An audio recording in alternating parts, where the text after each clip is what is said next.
আজকের ভিডিওতে আমরা রসায়ন পঞ্চম অধ্যায় রাসায়নিক বন্ধন সম্পর্কে আলোচনা করব। তো এখানে রসায়ন পঞ্চম অধ্যায় রাসায়নিক বন্ধন এই টপিকে রাসায়নিক বন্ধন কাকে বলে সেটা আগে আমরা একটু জানব। তো রাসায়নিক বন্ধন কাকে বলে? যে আকর্ষণ শক্তির মাধ্যমে অণুতে দুটি পরমাণু যুক্ত থাকে তাকে রাসায়নিক বন্ধন বলে। আমরা আগে অনেক মৌল দেখেছি, লাইক কার্বন দেখেছি, আমরা সোডিয়াম দেখেছি, ক্লোরিন দেখেছি, আবার হাইড্রোজেন দেখেছি। তো বিভিন্ন মৌল বা পরমাণু আমরা দেখেছি। তো দুইটা পরমাণু লাইক মনে করো সোডিয়াম এবং ক্লোরিন, এরা যুক্ত হয়ে সোডিয়াম ক্লোরাইড এরকম একটা যৌগ হতে পারে। আবার হাইড্রোজেনের সাথে অক্সিজেন যুক্ত হয়ে পানি তৈরি হতে পারে। সো যে আকর্ষণ শক্তি, একটা আকর্ষণ শক্তির মাধ্যমে অণুতে দুইটা পরমাণু যুক্ত থাকবে সেটাকেই আমরা কি বলবো? রাসায়নিক বন্ধন বলবো। এই রাসায়নিক বন্ধন বিভিন্ন রকম হতে পারে। আয়নিক বন্ধন হতে পারে, সমযোজী বন্ধন হতে পারে। যেমন আমাদের নবম দশম শ্রেণীতে আয়নিক বন্ধন এবং সমযোজী বন্ধন সম্পর্কে ডিটেলস আলোচনা করা আছে। আয়নিক বন্ধনটা বলতে কি বোঝায়? যে বন্ধনে ধাতু এবং অধাতুর সমন্বয়ে একটা যৌগ গঠিত হবে। তো এখন কোশ্চেন, ধাতু কি জিনিস? ধাতু হচ্ছে তারাই যারা সহজে ইলেকট্রন ত্যাগ করতে পারে। যেমন মনে করো সোডিয়াম। তো শুধু সোডিয়াম না, যাদের শেষ কক্ষপথে একটা, দুইটা বা তিনটে ইলেকট্রন থাকে।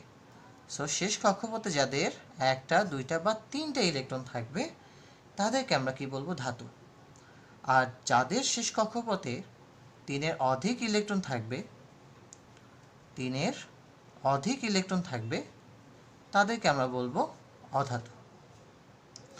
তো শেষ কক্ষপথে 1, 2, 3 এরকম কারা? লাইক সোডিয়াম, এর শেষ কক্ষপথে একটা ইলেকট্রন। ম্যাগনেসিয়াম শেষ কক্ষপথে 2টা।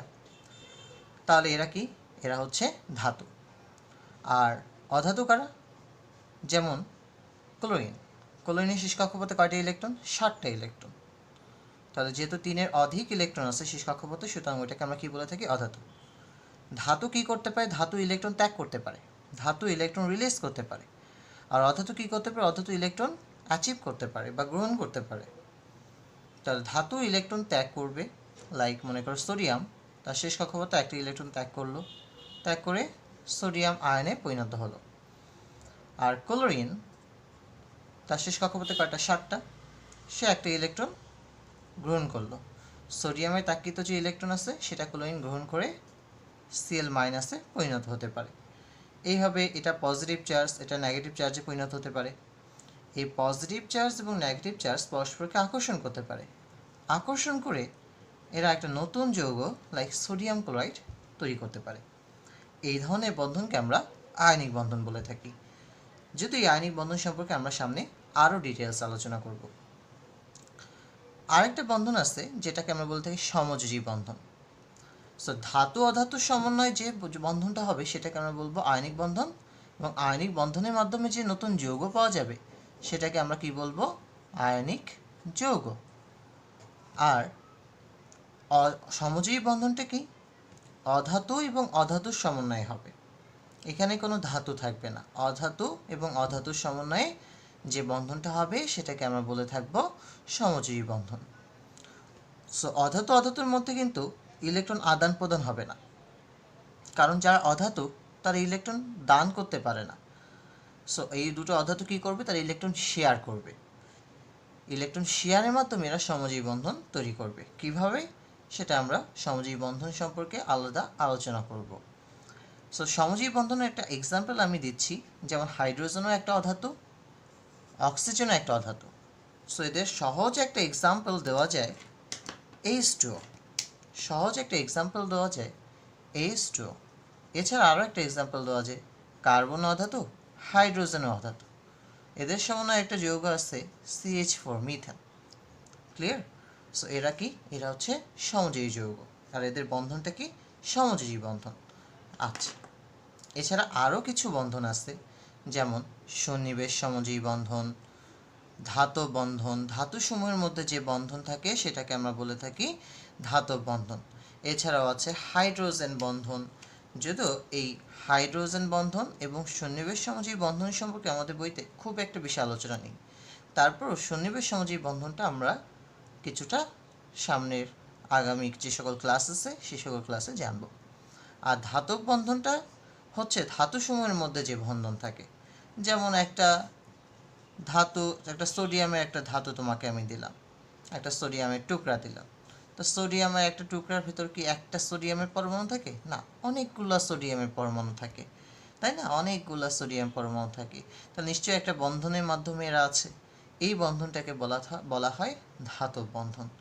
এখন কোশ্চেন হতে পারে যে স্যার, এই রাসায়নিক বন্ধনটা কেন দরকার?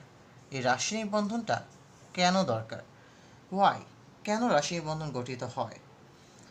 সোডিয়াম এরা একটা সক্রিয়কারী মৌল, ম্যাগনেসিয়াম যারা ধাতু তারা অধিক সক্রিয় হয়ে থাকে, ঠিক আছে? অনেক সক্রিয় ধাতু আছে যারা প্রকৃতিতে মানে তাদের নিজস্ব অবস্থায় থাকতে পারে না। তারা কি চায়? তারা সহজে নিষ্ক্রিয় মৌলে কাঠামো অর্জন করতে চায়। যেমন সোডিয়াম শেষে একটা ইলেকট্রন ত্যাগ করে সোডিয়াম প্লাস এ পরিণত হতে পারে। যখন সে নর্মালি সোডিয়াম ছিল তখন তো ইলেকট্রন ছিল কয়টা? 11টা। যখন একটা ইলেকট্রন সে ত্যাগ করলো তখন তো ইলেকট্রন সংখ্যা কয়টা হলো? 10টা। এই 10 ইলেকট্রন কার ইলেকট্রন কাঠামোর মতো দেখতে বলো তো? আমরা যদি একটু মনে করে দেখি, এটা হচ্ছে নিয়নের ইলেকট্রন কাঠামোর মতো। নিয়ন কি? নিয়ন হচ্ছে একটা নিষ্ক্রিয় মৌল। তার মানে কি? এরা নিষ্ক্রিয় গ্যাসের ইলেকট্রন বিন্যাস অর্জন করতে চায়। কারণ নিষ্ক্রিয় গ্যাস হচ্ছে অনেক স্টেবল, এরা সহজেই কারোর সাথে বিক্রিয়া করতে চায় না, এরা নিজের মতো করেই থাকতে চায়। তাই সোডিয়াম একটা ইলেকট্রন ত্যাগ করে সোডিয়াম প্লাস আয়নে পরিণত হচ্ছে, এই অবস্থায় সে স্টেবল। বাট সোডিয়াম নর্মাল সিচুয়েশনে সে অতটা স্টেবল না যতটা সে এই আয়নিত অবস্থায় স্টেবল। এই সোডিয়াম প্লাসে পরিণত হচ্ছে কে? সোডিয়াম একটা ইলেকট্রন ত্যাগ করে, এবং সে নিষ্ক্রিয় গ্যাস নিয়নের কাঠামো অর্জন করতেছে। একইভাবে আমি ক্লোরিনের কথা যদি চিন্তা করি, সে একটা ইলেকট্রন গ্রহণ করেছিল। আগে ইলেকট্রন ছিল 17টা, আর শেষ একটা ইলেকট্রন গ্রহণ করার পরে হয়ে গেল কয়টা? 18টা।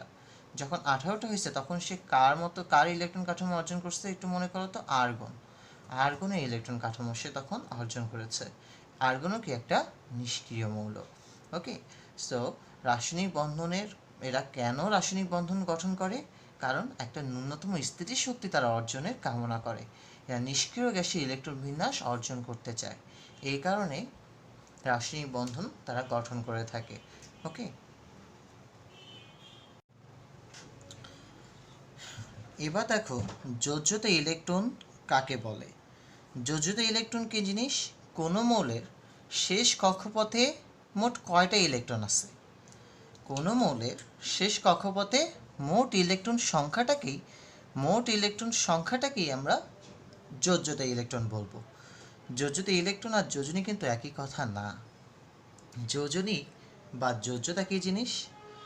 অনুগঠনকালে যখন একটা গঠন হতে থাকে, কোনো মৌলের একটি পরমাণুর সাথে অপর একটি মৌলের পরমাণু যুক্ত হওয়ার যে ক্ষমতা, সেটাকে আমরা বাংলা ভাষায় বলে থাকি যোজনী বা যোজ্যতা। এখন কোশ্চেন হচ্ছে, স্যার একটু সহজভাবে বলা যায় না? হ্যাঁ, বলা যায়। যোজনী ধাতব মৌলের ক্ষেত্রে এক ধরনের ডেফিনিশন আসবে, অধাতব মৌলের ক্ষেত্রে আর এক ধরনের ডেফিনিশন আসবে। ধাতব মৌলের ক্ষেত্রে সর্বশেষ কক্ষপথের ইলেকট্রন সংখ্যাটাই হচ্ছে তার যোজনী। ধাতব মৌলের ক্ষেত্রে সর্বশেষ কক্ষপথের ইলেকট্রন সংখ্যাটাই হচ্ছে তার যোজনী। আর অধাতব মৌলের ক্ষেত্রে সর্বশেষ কক্ষপথের বেজোড় ইলেকট্রন সংখ্যাকে বলা হয় ওই মৌলের যোজনী। এখন আমরা কিছু এক্সাম্পল দেখব। তো আমি আরেকটু বলে নিচ্ছি, যোজিত ইলেকট্রন কি? কোনো মৌলের শেষ কক্ষপথের মোট ইলেকট্রন সংখ্যা, মোট ইলেকট্রন সংখ্যাটাকে কি বলা হয়? যোজ্যতা ইলেকট্রন। আর যোজ্যতা কাকে বলে বা যোজনী কাকে বলে? ধাতব মৌলের ক্ষেত্রে সর্বশেষ কক্ষপথে যে ইলেকট্রন সংখ্যা সেটাই হচ্ছে ওই মৌলের যোজনী। আর অধাতব মৌলের ক্ষেত্রে সর্বশেষ কক্ষপথের বেজোড় ইলেকট্রন সংখ্যাটাই হচ্ছে তার যোজনী। এখন কোশ্চেন, স্যার যোজ্যতা ইলেকট্রন আর যোজনী কি একই রকম হতে পারে? হ্যাঁ, কখনো কখনো হতে পারে, কখনো কখনো নাও হতে পারে, কিন্তু যোজ্যতা ইলেকট্রন এবং যোজনী কিন্তু একই কথা না, সেটা আমরা ডেফিনেশনেই দেখতে পেলাম। অ্যাজ এ এক্সাম্পল, ম্যাগনেশিয়ামে কয়টা ইলেকট্রন থাকে? ম্যাগনেশিয়ামে একটা পরমাণুতে 12টা ইলেকট্রন থাকে।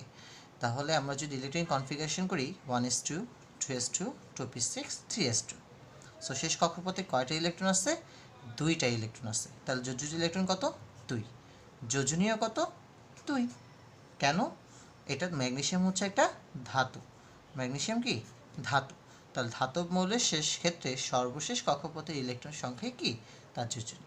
তার শেষ কক্ষপথে ইলেকট্রন আছে 2টা, তাই যোজনীয় কত? 2। ক্লোরিন হচ্ছে একটা অধাতু। কারণ কি? ওর শেষ কক্ষপথে হচ্ছে 3-এর বেশি ইলেকট্রন আছে, 60টা, শেষ কক্ষপথে 60টা ইলেকট্রন আছে। সুতরাং ক্লোরিনটা কি? ক্লোরিন হচ্ছে অধাতু। ক্লোরিন হচ্ছে অধাতু। এর শেষ কক্ষপথে কি দেখা যায়? আমরা 2 ইলেকট্রনিক কনফিগারেশন যদি দেখি 1s2, 2s2, 2p6, 3s2, 3px2, 3py2, 3pz1। আমরা যদি ইলেকট্রনিক কনফিগারেশন কি এরকমই আসে। নর্মালি কি আসলো? 3s2, 3p5। 3p5টাকে যদি আমরা একটু বিশ্লেষণ করি বা একটু ভাঙিয়ে লিখি, তাহলে কি আসে? 3px2, 3py2, 3pz1। এটা আমরা ইলেকট্রনিক কনফিগারেশনে সময় পড়ে আসছি যে কীভাবে এটা হয়ে থাকে। আচ্ছা, ঠিক আছে। তো আমরা কি দেখতে পাচ্ছি? যেহেতু এটা অধাতু, শেষ কক্ষপথে নর্মালি ইলেকট্রন আসছে কয়টা? 2, 4, 6, 7, 7টা ইলেকট্রন আসছে। তাহলে যোজ্যতা ইলেকট্রন কত? 7। কারণ শেষ কক্ষপথের মোট ইলেকট্রন সংখ্যাকেই কি বলা হয়? যোজ্যতা ইলেকট্রন সংখ্যা। তাই ক্লোরিনের যোজ্যতা ইলেকট্রন কত? 7। বা যোজনী কত? যেহেতু এটা অধাতু, শেষ কক্ষপথে বেজীয় ইলেকট্রন আছে কয়টা? একটা, তাই যোজনী কত? জাস্ট 1। ওকে। সেমভাবে আমরা যদি নিকেলের কথা চিন্তা করি, নিকেল হচ্ছে 28। ওর শেষ কক্ষপথে ইলেকট্রনিক কনফিগারেশন যদি আমরা একটু দেখি 1s2, 2s2, 2p6, 3s2, 3p6, 3d8, 4s2। Normally 3s2, 3p6, দেন 4s2, কয়টা হলো? 18টা। লাস্ট যে ইলেকট্রনগুলো থাকবে সেগুলো কোথায় যাচ্ছে? 3d-তে চলে যাচ্ছে, তো 3d8। তার শেষ কক্ষপথ কোনটা? 4s। শেষ কক্ষপথে ইলেকট্রন কয়টা? 2টা। যোজ্যতা ইলেকট্রন কত বা যোজনী ইলেকট্রন কত? 2। যোজনীয় কত হবে? 2। সো কখনো কখনো দেখা যায় যে যোজ্যতা ইলেকট্রন এবং যোজনী সমান হচ্ছে, আবার কোথাও কোথাও দেখা যায় যোজ্যতা ইলেকট্রন এবং যোজনী সমান হচ্ছে না। কথা বোঝা গেছে? যেমন ক্লোরিনের ক্ষেত্রে। ওকে। সো যোজ্যতা ইলেকট্রন এবং যোজনী কিন্তু একই কথা না, তবে যোজ্যতা ইলেকট্রন এবং যোজনী কখনো কখনো একই হয়ে যেতে পারে, মানটা একই হতে পারে, বাট ডেফিনিশন বা সংজ্ঞাগত কোনো পার্থক্য অনেকই আছে। কিন্তু নর্মালি আমরা যদি দেখি যে ইলেকট্রনিক কনফিগারেশন থেকে যদি দেখা যায়, তাহলে যোজ্যতা ইলেকট্রন এবং যোজনী কিন্তু একই কথা না, কিন্তু কখনো কখনো সেটা সমান হলেও হতে পারে। ওকে। নেক্সট আসো আমরা পরবর্তী টপিকে চলে আসি, পরিবর্তনশীল যোজনী। পরিবর্তনশীল যোজনী কী জিনিস? যে সকল মৌলের একাধিক যোজনী থাকে, যে সকল মৌলের একাধিক যোজনী রয়েছে তাদেরকে আমরা বলে থাকি পরিবর্তনশীল যোজনী। ওকে। তো যে সকল মৌল একাধিক যোজনী প্রদর্শন করতেছে, তা সেই সকল মৌলের একাধিক যোজনী থাকবে, এটাই তো স্বাভাবিক। যেমন অ্যাজ এ এক্সাম্পল আমরা যদি একটু খেয়াল করি, দেখো ফসফরাস।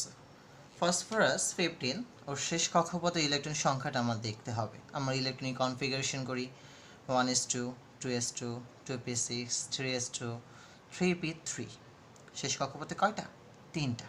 আমরা জাস্ট একটু ভাঙায় লিখি 3px1, 3py1, 3pz1। তো সাধারণ অবস্থায় আমরা যদি খেয়াল করি, সাধারণ অবস্থায় ফসফরাসের শেষ কক্ষপথে 3টা বেজোড় ইলেকট্রন রয়েছে, তাহলে ফসফরাসের যোজনী কত? 3। অ্যাজ এ এক্সাম্পল আমরা বলতে পারি PCl3 বা ফসফরাস ট্রাইক্লোরাইড, এখানে ফসফরাসের যোজনী কত? 3। ওকে। এটাকে কি এক্সাইটেড করা যাবে বা উত্তেজিত করা যাবে? হ্যাঁ, যাবে। কারণ কি? কারণ আমরা দেখতে পাচ্ছি 3s-এ একটা জোড় ইলেকট্রন আছে এবং 3 নাম্বার কক্ষপথে অরবিটালও ফাঁকা আছে। এখন কোশ্চেন হচ্ছে স্যার আমি কখন এক্সাইটেড করতে পারবো? এক্সাইটেড করার শর্ত হচ্ছে তোমার জোড় ইলেকট্রন থাকতে হবে। যদি জোড় ইলেকট্রন থাকে তাহলে তুমি সেটাকে বেজোড় করতে পারবে, কিন্তু বেজোড় করার পরে তোমার যে এক্সট্রা ইলেকট্রনটা থাকবে তখন সেটাকে কোথায় তোমরা দিবে? সেটাকে ওই কক্ষপথেরই উপকক্ষপথে দিতে হবে। যেমন 3s-এ 2টা ইলেকট্রন আছে, ওখান থেকে একটা ইলেকট্রন নিয়ে তুমি কোথায় দিতে পারবা? দিতে পারবা 3-এরই কোনো উপকক্ষপথে। কথা বোঝা গেছে? 3 শুধুমাত্র 3কে ইলেকট্রন দিতে পারবে, সে কিন্তু 4-এ চলে যেতে দিতে পারবে না। 2 শুধুমাত্র 2কে ইলেকট্রন দিতে পারবে, সে কিন্তু 3কে দিতে পারবে না। অর্থাৎ 2 নম্বর কক্ষপথে ইলেকট্রন 3-এ কিন্তু যাবে না। তাহলে একটু খেয়াল করো, দেখো 3s2 এখান থেকে একটা ইলেকট্রন সরাই দিলাম, তাহলে আমি এটাকে বেজোড় করে নিলাম, তাহলে 3s1, 3px1, 3py1, 3pz1, 3dxy1, কারণ 3-এর ডি অরবিটালও আছে। তাহলে 3dxy1-এ আরেকটা বেজোড় ইলেকট্রন আমি দিয়ে দিয়েছি। এখন কোয়েশ্চন হতে স্যার আমি কি এখানে দিতে পারতাম না? যে 3pxyz, না এখানে আমরা দিতে পারবো না। কারণ কি? কারণ বেজোড় ইলেকট্রনের সংখ্যা বাড়াবো আমরা বেজোড়কে আবার জোড় করব না, বেজোড় ইলেকট্রনের সংখ্যা বাড়ানোর চেষ্টা করব। তাই 3s থেকে একটা ইলেকট্রন কোথায় চলে যাবে? 3dxy-তে চলে যাবে। তখন আমরা যদি দেখি যে উত্তেজিত অবস্থায় ফসফরাসকে যদি এক্সাইটেড করা যায় তাহলে এর শেষ কক্ষপথে মোট ইলেকট্রন সংখ্যা আসে 5টা এবং মোট বেজোড় ইলেকট্রনও আসে কয়টা? 5টা। মোট বেজোড় ইলেকট্রন দেখো আসছে কয়টা? 1 2 3 4 5, 5টা আছে। সুতরাং যোজনী কত হচ্ছে? 5। ঠিক আছে, এই যে এক্সাম্পল আমরা বলতে পারি ফসফরাস পেন্টাক্লোরাইড, এই ক্ষেত্রে ফসফরাসের যোজনী কত? 5। সুতরাং ফসফরাসকে একাধিক যোজনী প্রদর্শন করতে পারি। ওকে, আমরা যদি আরেকটা এক্সাম্পল একটু খেয়াল করি, আমরা একটু খেয়াল করলে দেখতে পাবো যে সালফার 16, সালফার 16 এর ক্ষেত্রে কি দেখা যায় একটু খেয়াল করো তো। আমরা যদি ইলেকট্রনিক কনফিগারেশনটা দেখি 1s2, 2s2, 2p6, 3s2, 3p4, তাহলে 10 2 12 আছে 16। তাহলে আমরা কি দেখতে পাচ্ছি? শেষ কক্ষপথে মোট 6টা ইলেকট্রন আছে। ওকে ফাইন, আমরা p অরবিটাল ইলেকট্রনগুলোকে জাস্ট ভাঙায় লিখি 3px, 3py, 3pz, তাহলে 3px2, 3py1, 3pz1। তাহলে আমরা কি দেখতে পাচ্ছি? ফসফরাস শেষ কক্ষপথে বেজোড় ইলেকট্রন কয়টা আছে? 2টা আছে। তাহলে যোজনী কত? 2। As a example H2S, hydrogen sulphide, এখানে সালফারের যোজনী কত? 2। ওকে, এটাকে কি এক্সাইটেড করা যাবে? হ্যাঁ অবভিয়াসলি যাবে, কারণ আমরা কি দেখতে পাচ্ছি 3s-এও অরবিটাল জোড়া আছে, সরি 3s-এও তোমার ইলেকট্রন 2টা আছে বা জোড় ইলেকট্রন আছে, 3px-এও জোড় ইলেকট্রন আছে। এখন তুমি এখান থেকে এক্সাইটেড করতে পারবা। তো আমি ফার্স্ট এক্সাইটেড করলাম, ফার্স্ট এক্সাইটেড করলে কোথা থেকে ইলেকট্রন যাবে? 3px থেকে ইলেকট্রন গেল, 3px থেকে একটা ইলেকট্রন কোথায় চলে যাবে? 3dxy-তে চলে যাবে। তখন কি দেখা যাবে? শেষ কক্ষপথে বেজোড় ইলেকট্রন কয়টা? 1 2 3 4। তাহলে শেষ কক্ষপথে তখন সালফারের বেজোড় ইলেকট্রন কয়টা আসছে? 4টা। সুতরাং যোজনী কত? 4। As a example SO2, sulphur dioxide. কারণ কি? কারণ অক্সিজেন যোজনী 2, সালফার যোজনী 4। এখান থেকে সাধারণ নিয়ম অনুযায়ী আমরা কি বলতে পারি? SO2। সুতরাং SO2-তে সালফার যোজনী কত? 4। নেক্সট, সালফারকে কি আবারও এক্সাইটেড করা যায়? হ্যাঁ যায়। কারণ কি? সালফারে এখনও জোড় ইলেকট্রন রয়ে গেছে এবং সালফারের যে জোড় ইলেকট্রনটা আছে ওটা যে কক্ষপথে আছে ওর কক্ষপথের উপকক্ষপথেও এখনও ফাঁকা আছে। তাহলে আমরা যদি একটু খেয়াল করি, দেখো 3s থেকে আমরা যদি একটা ইলেকট্রন নিয়ে নিই তাহলে কি হয়ে যায়? 3s1। তাহলে এই 3s2 থেকে একটা ইলেকট্রন কোথায় চলে যাবে? 3d এর আরেকটা অরবিটালে চলে যাবে, কারণ 3d এর অরবিটাল তো এখনও ফাঁকা। 3dxy তাকে একটা গিয়েছিল, তাহলে 3dxy-তে এবার না যে এবার পরবর্তী কোনটা যাচ্ছে? 3dyz-এ যাবে। তাহলে একটু খেয়াল করো তো, এখন সালফার শেষ কক্ষপথে কয়টা বেজোড় ইলেকট্রন? 1টা 2টা 3টা 4টা 5টা 6টা। তাহলে সালফার শেষ কক্ষপথে দ্বিতীয় উত্তেজিত অবস্থায়, আর এটা ছিল প্রথম উত্তেজিত অবস্থা, দ্বিতীয় উত্তেজিত অবস্থায় আমরা কি দেখতে পাচ্ছি? দ্বিতীয় উত্তেজিত অবস্থায় আমরা দেখতে পাচ্ছি সালফার শেষ কক্ষপথে মোট 6টা ইলেকট্রন আছে। সুতরাং সালফার যোজনী কত? 6। অ্যাজ এ এক্সাম্পল বলা যায় SO3, কারণ কি? অক্সিজেন যোজনী 2, সালফারের যোজনী 6। এটা ভাগ করলেই কি চলে আসে? SO3। সুতরাং SO3-তে সালফারের যোজনী কত? 6। তার মানে সালফারও একাধিক যোজনী প্রদর্শন করতে পারে। কি কি? সালফারের যোজনীগুলো হচ্ছে 2, 4, 6। আর ফসফরাসও পরিবর্তনশীল যোজনী বা একাধিক যোজনী প্রদর্শন করতে পারে। কি কি? ফসফরাসের একাধিক যোজনীর মধ্যে কি কি থাকবে? 3 আর 5। ওকে, এই হচ্ছে তোমাদের পরিবর্তনশীল যোজনী।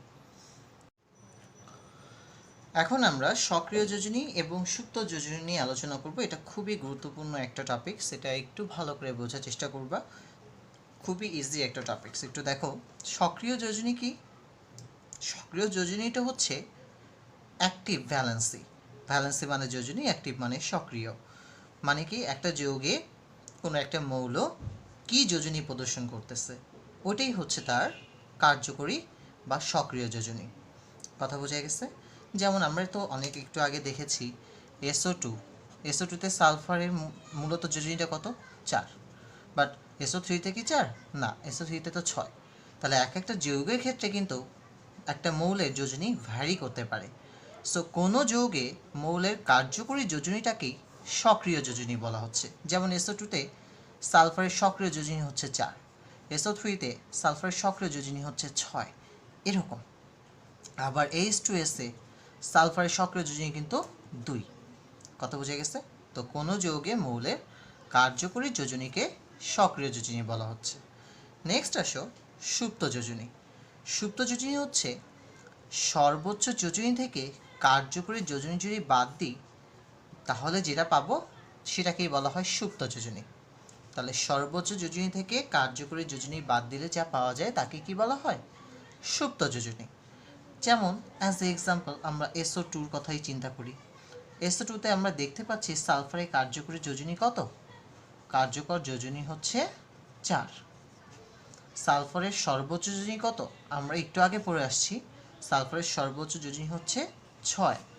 তাহলে সর্বোচ্চ যোজনী থেকে যদি কার্যকর যোজনী বাদ দিই তাহলে যে সংখ্যাটা পাবো সেটাই হচ্ছে সালফারের সুপ্ত যোজনী।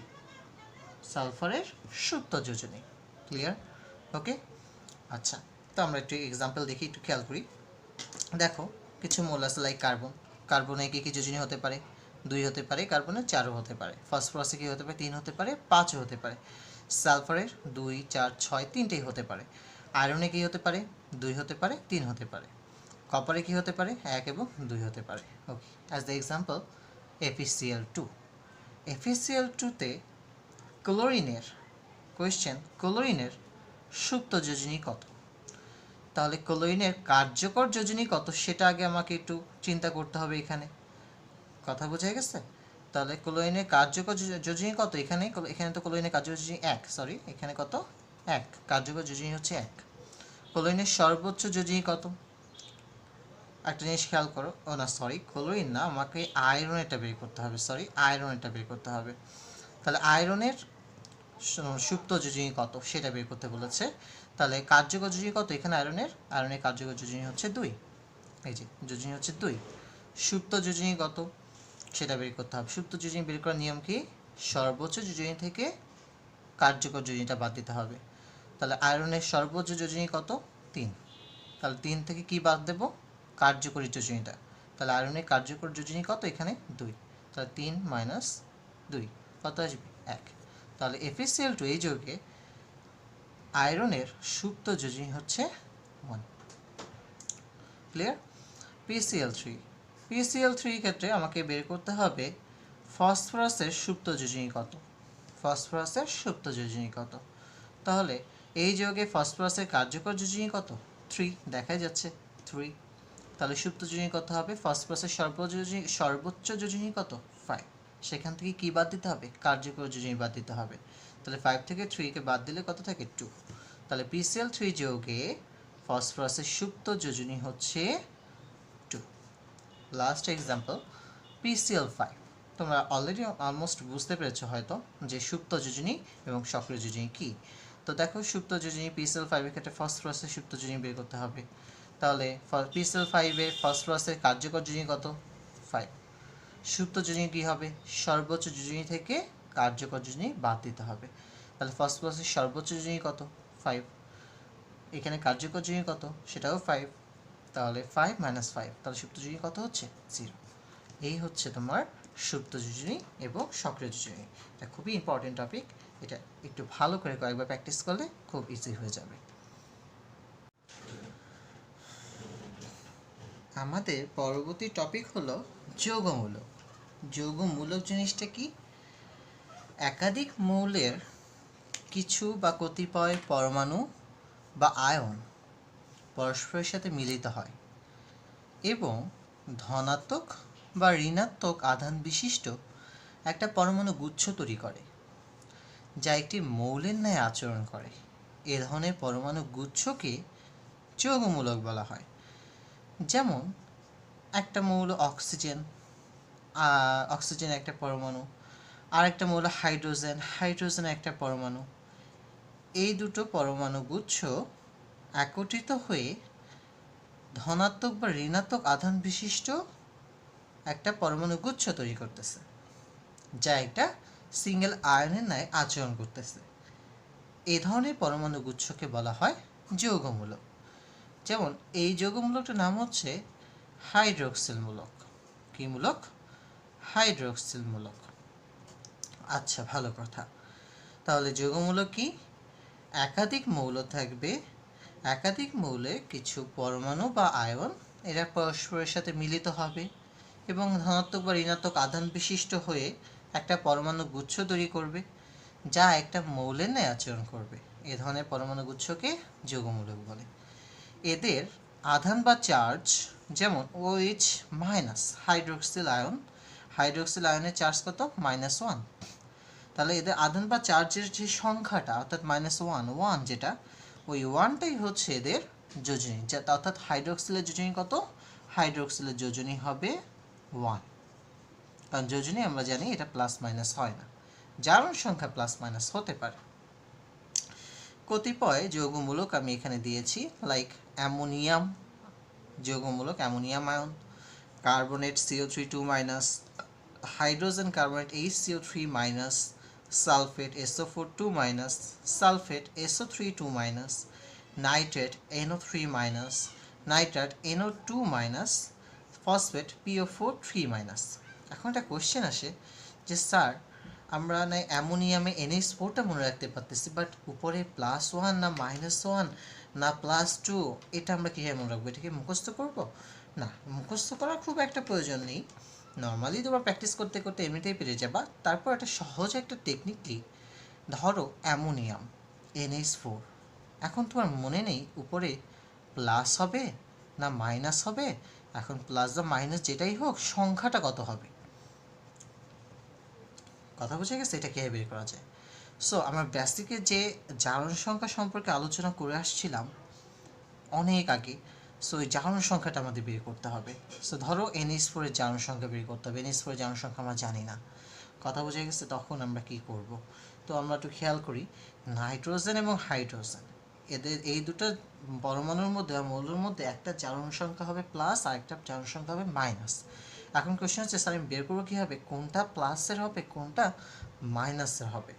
কথা বোঝা গেছে? যার তড়িৎ ঋণাত্মকতা বেশি থাকবে তার জারণ সংখ্যার মান হবে মাইনাস, আর যার তড়িৎ ঋণাত্মকতা কম থাকবে তার তোমার থাকবে, অর্থাৎ চার্জ থাকবে কি প্লাস, অর্থাৎ জারণ সংখ্যার প্লাস বা মাইনাস সামথিং হবে। তাহলে একটু খেয়াল করো, হাইড্রোজেন, হাইড্রোজেন তো অবশ্যই যেহেতু এর তড়িৎ ঋণাত্মকতা কম, তাহলে এটা হচ্ছে +1। ওকে, নাইট্রোজেন এটা হবে মাইনাস, তাহলে মাইনাস কত সেটা তো বুঝতে হবে। নাইট্রোজেন শেষ কক্ষপথে কয়টা ইলেকট্রন? 3টা, তাহলে তার জারণ সংখ্যা কত? 3। কথা বুঝে গেছে? তাহলে একটু খেয়াল করো তো, নাইট্রোজেন -3, পরমাণু কয়টা? গুণ 1। ওকে, প্লাস হাইড্রোজেন কয়টা আছে? 4টা, কিন্তু হাইড্রোজেনের জারণ সংখ্যা কত? +1, সো +1 × 4, ওকে, ইকুয়াল টু আমি ধরলাম x, যে NH4 জারণ সংখ্যা হচ্ছে x। তাহলে ভ্যালুটা কত আসে দেখো তো, x = +1। ওকে, তাই NH4 এর উপরে কী হবে? +1। আরেকটা এক্সাম্পল ধরো কার্বনেট বা বাইকার্বনেটটাই আমি একটু খেয়াল করি, HCO3। ওকে, এই জারণ সংখ্যা বের করতে হবে। তাহলে প্রথম দুইটা কি পজিটিভ চার্জ, পরেরটা কী হবে? লাস্টে অক্সিজেনটা নেগেটিভলি চার্জড। তাহলে হাইড্রোজেন +1, পরমাণু কয়টা? একটা, গুণ 1। ওকে, কার্বনে পরমাণুর সংখ্যা কয়টা আছে? একটা, কার্বনের যোজনী কত, শেষ কক্ষপথে ইলেকট্রন কয়টা কার্বনের, কার্বনের শেষ কক্ষপথে ইলেকট্রন হচ্ছে 4টা, তাহলে +4 × 1। অক্সিজেন, অক্সিজেনের যোজনী কত বা জারণ সংখ্যা কত, 2, -2, তাহলে -2 × 3 = হচ্ছে x। আমরা ক্যালকুলেট করি, +1 +4 -6 = x। সো x কত আসছে দেখো, -6 + 5, so -1। That is Y HCO3 minus হয়ে থাকে। ক্লিয়ার? ওকে, এইভাবে মোটামুটি আমরা বের করে থাকি।